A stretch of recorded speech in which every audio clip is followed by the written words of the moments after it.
Fotka místopředsedy ČSSD Jaroslava Foldyny, který chce, cituji, dát aktivistovi jazyk, obletěla sociální sítě.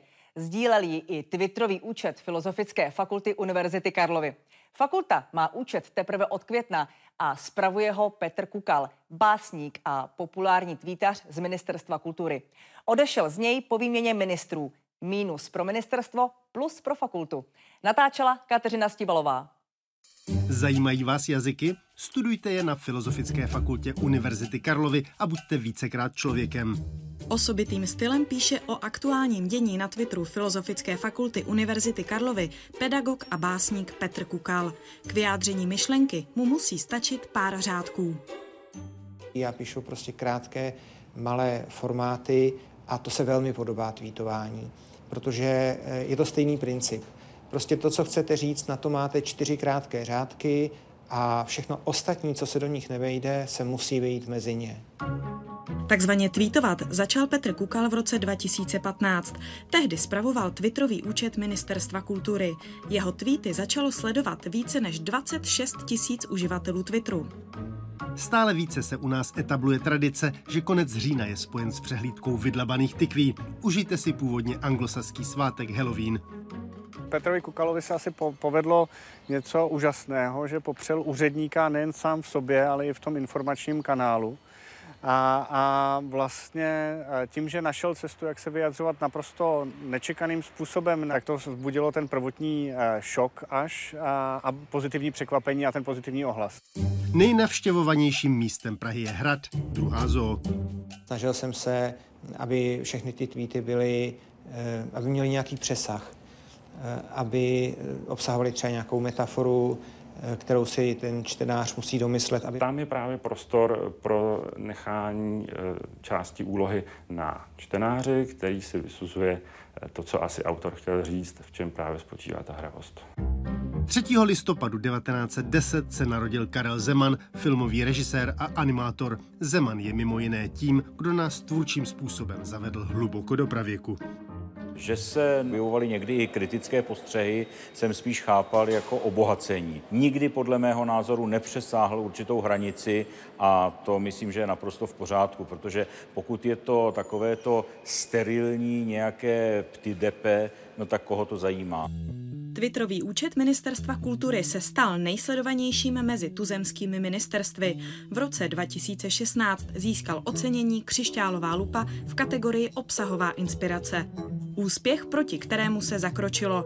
Loni v prosinci se na ministerstvu vyměnili ministři. Letos v únoru musel Petr Kukal začít tweety předkládat ke kontrole své nadřízené v tiskovém odboru. V dubnu z ministerstva odešel. Mě to přestalo těšit.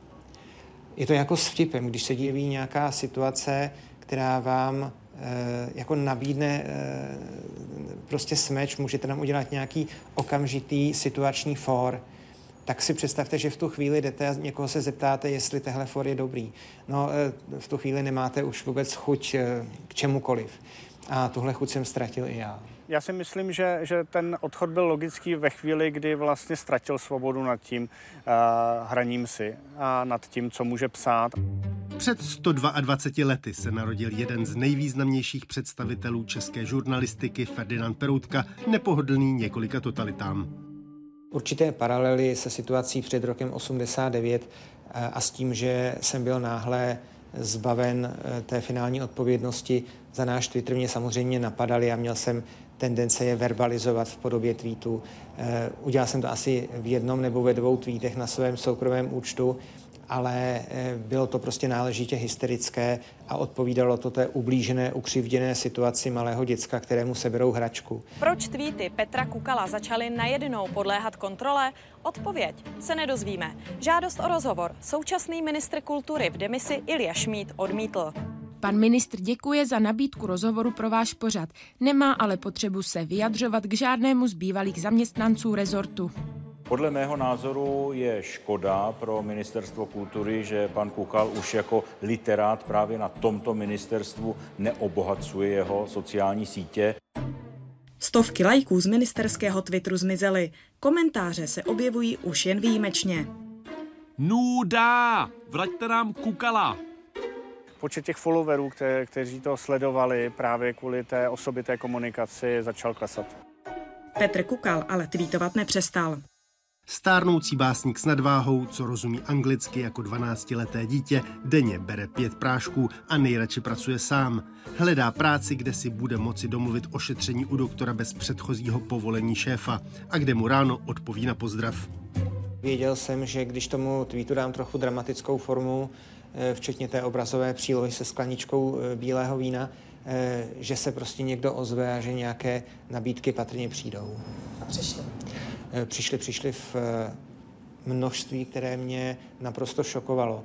Já jsem opravdu při veškerém vědomí toho, že ten účet je populární, tak mě nenapadlo, kolik lidí bude stát o to, abych podobně šílené tweety psal pro ně. O tom, že by Petr Kukal k nám mohl nastoupit, jsem tak jako trochu začal snít už od voleb, protože jsem si říkal, mění se ministr, možná se tam na tom ministerstvu něco bude měnit, třeba se tam panu Kukalovi časem přestane líbit.